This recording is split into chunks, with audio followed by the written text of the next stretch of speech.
Sexual consent is a litmus test for determining sexually assaultive behavior, that is, sexual behavior without consent achieved via force, coercion, or other means, e.g., intentional intoxication for the purposes of acquiring sex, is defined as sexual assault. However, it may not always be clear what constitutes sexual consent.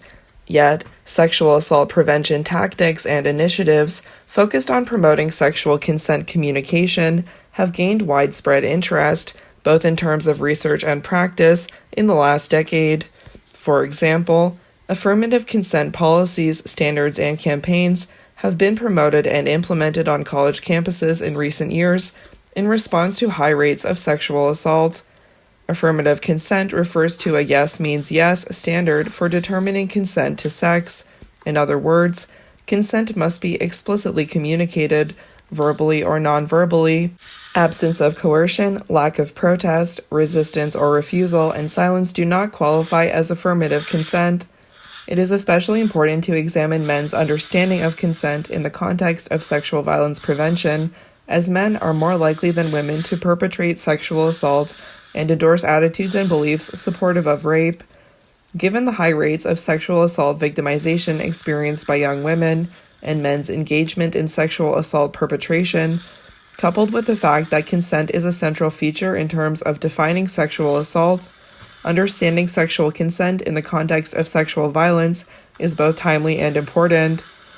The purpose of this chapter is to review contemporary and relevant scientific research related to sexual consent communication, attitudes and norms associated with sexual consent, and sexual assault prevention initiatives that include components of sexual consent specifically focused on young adults. The research presented in this paper will focus exclusively on college and high school students. Indeed, college student samples compose most consent research to date. This chapter also provides recommendations for sexual assault prevention strategies, specifically regarding sexual consent for young adults. Particular attention is paid to young men, given men's increased risk of perpetration and women's increased risk of victimization. Interventions in general, and consent promotion interventions specifically, do not occur in a vacuum. As such, it is important to acknowledge that sexual violence and consent communication are influenced by socio-cultural norms regarding gender and sexuality. This chapter will also highlight how some of these gender norms may influence consent communication, affirmative consent, and consent promotion more generally. Operationalizing sexual consent. How do people conceptualize, define, and communicate sexual consent? Sexual consent, conceptualizations, and definitions. What is sexual consent? Muhlenhard and colleagues, 2016, describe 3 ways to conceptualize sexual consent. Consent as an internal feeling of willingness, consent as an external communication of willingness to other people, and consent as an external interpretation of someone's willingness to engage in sexual behavior. Consent as an internal feeling of willingness positions consent as a mental act or an internal feeling a person has regarding their willingness and potentially their decision to engage in sexual behavior with someone else. However, internal consent is limited in that someone's internal state of willingness cannot be directly observed and is thus unknowable to others unless it is communicated in some way. As such, consent can also be conceptualized as an external communication of willingness. This communication can occur verbally or non-verbally, and it can be implicit and indirect or explicit and direct. Similarly, consent can also be conceptualized as cues that others use to infer or interpret another person's willingness to engage in sexual behavior. Again, people may look for verbal, nonverbal, explicit, and implicit cues to determine or infer someone else's consent. Collectively, explicit and implicit cues constitute external consent, acts, behaviors, or signals communicated by someone and or interpreted by someone else to indicate consent. Most researchers' operationalized definitions of sexual consent include aspects of both internal and external conceptualizations. For example, Barris, 2014, simply defines consent as some form of agreement to participate in sexual activity.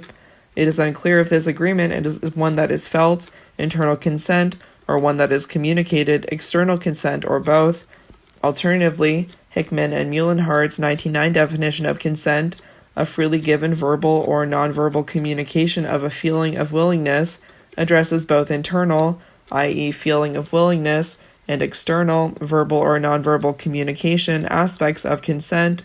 Jozkowski and Willis's 2020 definition builds directly on Hickman and Muhlenhard's one's freely given verbal or nonverbal communication of their sober and conscious feelings of willingness to engage in a particular sexual behavior with a particular person within a particular context. Their definition also encompasses both internal and external consent, but it also specifies context, including the behavior and person to whom one is consenting. These points may seem inconsequential or cumbersome to include in a definition, but from a prevention perspective, it is important to acknowledge such intricacies associated with consent. As Muhlenhard and colleagues 2016 addressed in their review, there may be complexities associated with defining and ultimately trying to discern consent. For example, one may consent to vagina-penile sex with their romantic or relationship partner, but would not consent to the same behavior with a different person. Similarly, one may consent to a certain behavior like kissing in the middle of a crowded room, but they would not consent to engage in oral sex with the same person in the same crowded room. As such, in addition to considering internal and external aspects of consent, it is also important to consider contextual factors that influence consent. Researcher-imposed definitions of consent are important to ground scientific studies. However, it is also important to understand how consent is defined by young adults. In one study, approximately 40% of college students defined consent as an agreement to have sex or two people willing to have sex, 21% as giving permission or approval to have sex, and 16% as saying yes to sex. The first definition implies both external, i.e., an agreement, and internal, i.e., willing aspects of consent, whereas the latter definition emphasizes only external consent. Similarly, Riggi et al. 2019's sample of high school students defined consent as a verbal agreement or permission to engage in sexual activity. In fact, participants in their study primarily defined consent in the context of verbal communication, external consent. This is somewhat surprising given that young adults report communicating consent more frequently via nonverbal cues. It may be the case that when asked to define sexual consent, young people report explicit accounts or definitions because they are primed to think about explicit yes means yes consent, sexual consent, external communication. Although these definitions of sexual consent seem straightforward, they are largely inconsistent with consent in practice.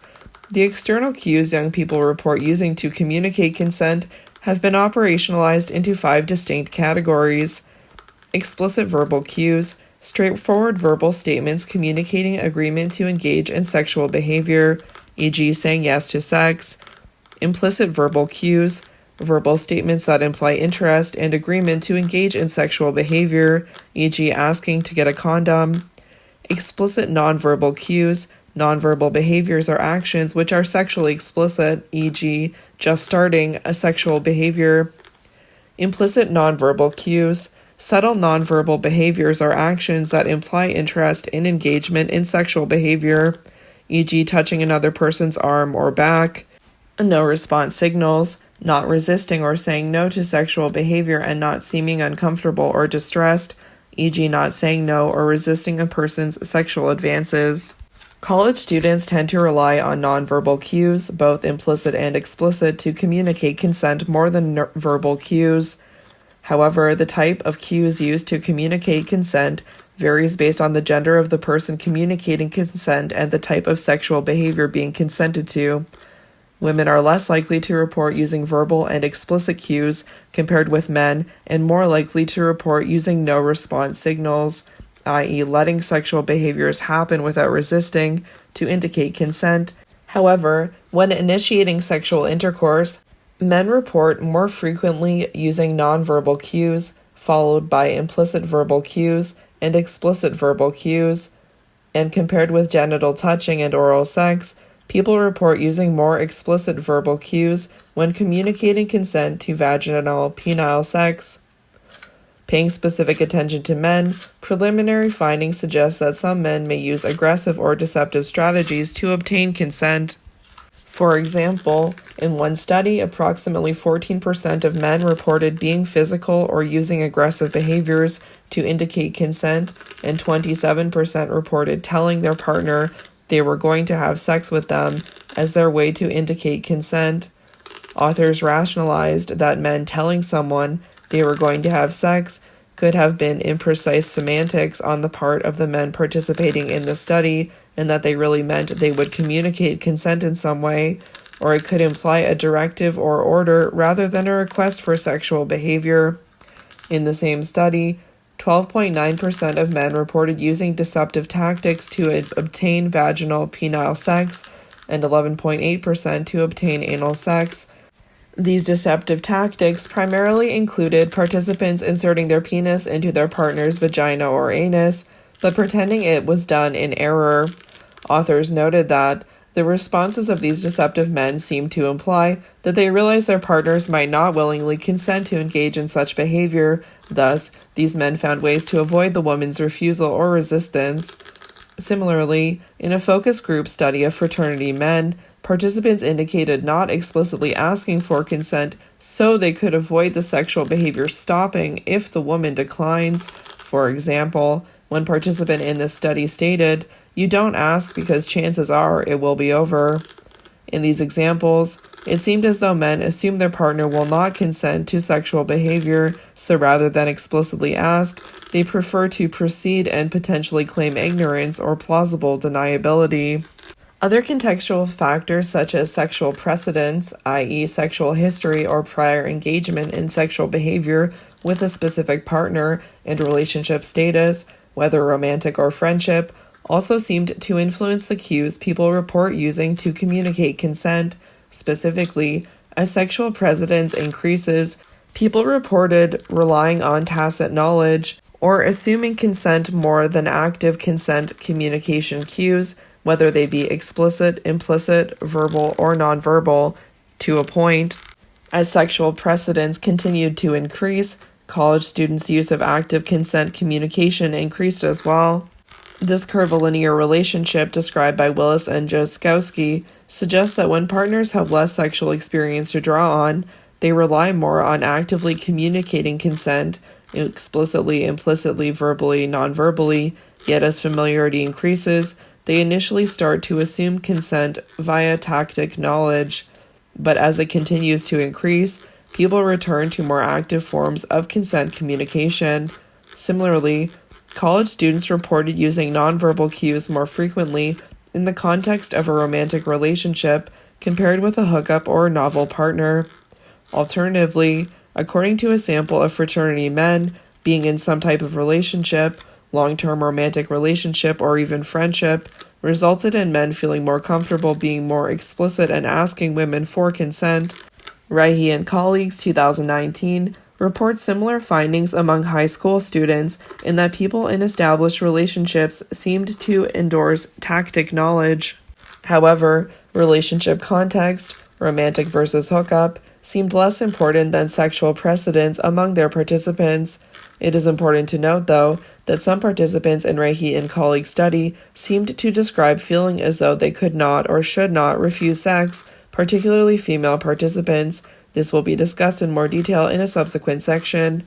Whether the cue be verbal or nonverbal, implicit or explicit, it is important to distinguish between consent conceptualized as a discrete event compared with an iterative process. Consent as a discrete event refers to relying on specific actions or behaviors, e.g. a butt lift to remove underwear, a person saying they will go home with another person, to indicate or interpret consent, whereas consent as a process refers to relying on a series of behaviors, actions, or cues, e.g. the trajectory of physically touching, mutually removing clothing, and getting a condom, to interpret consent. This iterative process of cues could occur rapidly in a matter of seconds or minutes, immediately preceding when sexual behavior occurs, or it could extend over a longer period of time and potentially multiple physical locations. For example, Jozkowski et al. 2018 found that college students reported beginning to interpret consent from a potential sexual partner in a social setting such as a bar or a party. Participants identified cues such as flirting, eye contact, and alcohol consumption as indicating interest and consent to engage in sexual behavior. Men specifically reported believing that women who stand close to them, pay attention to them, and try to impress them are communicating interest and potentially consent to engage in sexual behavior. Extending the notion of consent as a process further, some college students reported transitioning from a social setting, e.g. bar, party, to a private setting, e.g. someone's house, apartment, or dorm room, as indicating consent to sex. The act of transitioning could be perceived as a discrete event by itself, or it may be coupled with other cues occurring in a social setting that are perceived as indicating consent. Interpretations of consent as a discrete event, compared with consent as a process, also vary by gender. Women more frequently endorse an accumulation of cues as indicating consent, i.e., consent as a process, whereas men more frequently report relying on a single cue, i.e., discrete event, to indicate consent. Related, men also seem to report a particular action in a social setting as more definitively indicating consent, whereas women interpret the same cues as potentially indicating romantic or sexual interest and the possibility of sexual activity, but not necessarily their consent. Some of the gender differences in external consent communication may be influenced by sociocultural norms associated with gender. College students in general tend to still ascribe to traditional gender norms, particularly related to sexuality, as do college men specifically. And these norms seem to influence how college students, both women and men, communicate consent. For example, traditional sexual scripts suggest that men initiate sex and women act as the sexual gatekeepers. These scripts situate men as consent askers and women as decision makers, determining whether sex occurs by providing consent or refusing. Implicitly, this puts the onus on women to clearly communicate consent or refuse sex, and allows men to take coercive control of sexual encounters, with women having to engage in defensive behaviors to counter the proactive sexual aggression of men. At the same time, cultural norms exist which constrain women's sexuality, e.g., having too much sex may result in women being negatively labeled as a slut. As such, women may feel as though they are in a difficult position when responding to men's advances, and as a result, they have to strike a tricky balance with regard to how they can communicate consent and refusals. That is, women have to avoid being too explicit about their consenting to avoid being perceived negatively by their peers, i.e. being labeled a slut, but also report feeling as though they cannot be assertive when they refuse sexual behavior because they do not want to hurt men's feelings. Adding another complication, some men report ignoring women's subtle refusals, i.e. nonverbal or implicit cues, because even though they hear and understand the refusal, they can argue such refusals may not be genuine or claim ignorance or insufficient knowledge. Despite having the ability to accurately interpret women's refusals, young men overwhelmingly employed the miscommunication model of rape in order to explain the occurrence of rape. That is, some men claim to misunderstand women's refusal cues as an exculpatory act to avoid responsibility for non-consensual sex. Instead, some men report waiting for a blunt refusal or obvious gesture to cease continuing to pursue sex, in general or post-initial refusal, and accept a woman's refusal of sexual behavior because such an explicit indicator would be. Unfortunately, these dynamics force women to buck gender norms associated with being subtle in refusing to avoid hurting men's feelings. In response to these gender norms, women may feel disempowered to both enthusiastically consent to sex, as promoted by some affirmative consent initiatives, and assertively refuse sex, and college students seem to make intentional decisions about how to consent to sex based on their endorsement of these gender norms. Alcohol use is another factor that influences consent communication, and collectively both alcohol use and consent communication may be influenced by gender norms, although college students, both women and men, report that the act of consuming alcohol is part of the consent communication process. How consuming alcohol is interpreted as consent manifests in important gendered ways. For example, Consistent with the notion that men endorse discrete events as indicating consent more readily than women, men indicate that the act of consuming alcohol can indicate women's consent to sex. Alternatively, women perceive alcohol consumption as potentially part of the consent communication process. However, the act of consuming alcohol by itself could also be an indicator of having an enjoyable time with friends without explicit implications for sexual activity. Participants from this same study implied a double standard in how sex and consent were conceptualized regarding alcohol consumption. Participants noted that consent is negotiated through men's putting in work in the form of purchasing alcohol in an attempt to woo women. To repay men, women owe sex. Men in this study perceived men purchasing a drink as initiating sexual consent, and women accepting the drink as women indicating their consent to sexual behavior. Alternatively, women acknowledged that this interaction could indicate potential sexual interest, but it could also indicate flirting or romantic interest. For women, this interaction did not equate to agreement to engage in sexual behavior, but it could suggest interest in sexual behavior. Unfortunately, some women in this sample reported feeling obligated to have sex with men who had purchased drinks for them at the bar. Indeed, Burkett and Hamilton 2012 and Rahe and colleagues 2019 also reported that women in their samples felt badly when refusing men's initiation and thus obligated to engage in sexual activity. These sorts of complicated gender dynamics certainly influence the extent that consent is freely given. It is important to consider gender norms in the context of consent promotion as part of sexual violence prevention. Perhaps part of what may drive women and men's discrepant interpretation of consent is the social expectation that men are supposed to be seeking sex, especially when they go to venues like bars, clubs, and parties to socialize. And not only do men perceive alcohol consumption as part of the consent communication process, men report that women can consent to sex despite having consumed alcohol, provided that she appears normal and is acting straight, has rational thoughts and can hold an intelligent conversation, is not loud and obnoxious, has good coordination and balance, and is not the token drunk girl in a room full of people. That being said, the extent that men and women are able to accurately perceive others' ability to consent to sex while intoxicated is questionable, and it is worth noting that if men are seeking sex from women in venues like bars, clubs, and parties, it is likely the case that they are intoxicated as well. Indeed, after consuming alcohol, some people may not be aware of their own impairment, which can negatively influence their ability to discern consent cues from a partner or potentially care whether their partner is consenting.